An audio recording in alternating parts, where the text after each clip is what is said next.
Hi guys. It occurred to me as I was looking over the other two videos that there may have been some things about the interface I may not have covered too well. In fact, I probably didn't cover them at all. So I'm going to do that here in this quick little video. Um, since the interface is so different, and because you will have to have some interaction with the tiled interface in Server 2012, it's probably worth it to spend a little time on this. First off, I'm in here in the tile now, in the Windows tiles, and it may have occurred to you that when I was talking about powering up and powering down the system, I may not have been clear about, well, okay, I can power off and stuff, and I can shut down, restart, whatever, but what if I just want to log off? That isn't here anywhere. What do I do? How do I do that? Well, here's how you do it. You come into the tile interface, you see your username up here, how it lights up. Just click it once, and you see you can either lock or sign out. That is exactly how you do it. That's where you go. So, pretty simple. Also, remember our little trick about going down in the corner, like we get the charms to come up if we go down here. You see, well, and on this side, when we were in the desktop, it showed a little tiny version of this tile Metro interface here. Well, guess what? If we're in this tile interface, we can go back to the desktop. See that? It lights up. We click it. Boom, we're there. And of course, to get back into it, you see it lights up again for the tiles. Boom, we're back in. So kind of a nifty little switch back and forth, real quick way, instead of, having to worry about clicking here and there and everywhere. There's also the Windows key. If you hit the Windows key, you can switch between the two, just as I'm doing here. Also, kind of an interesting another little keyboard shortcut.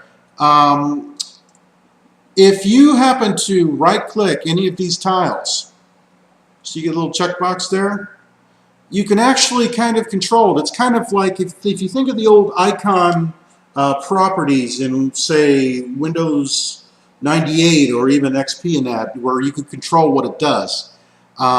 If you right-click that, it's going to open this menu. Now, you can close it again, or just pick another one, but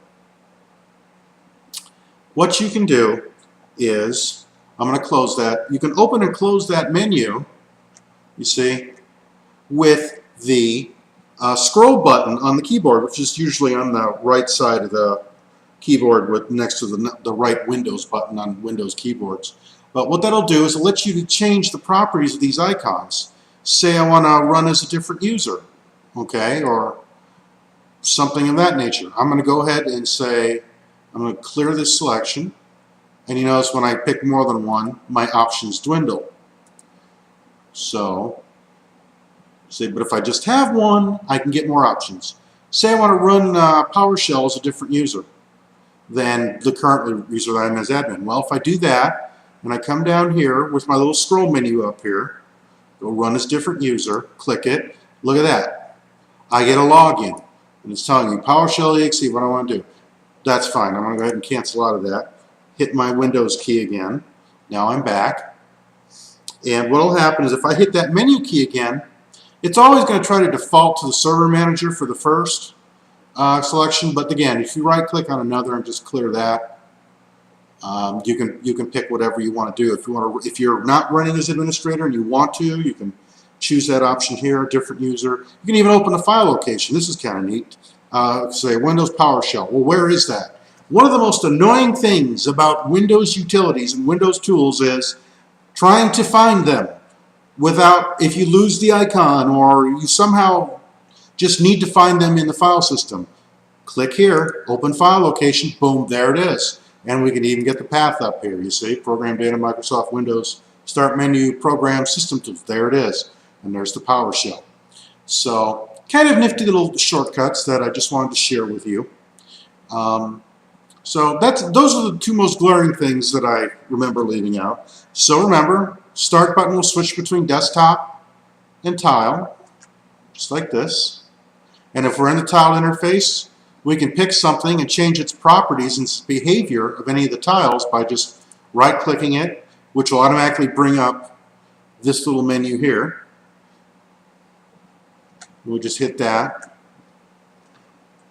And we can make that menu go away.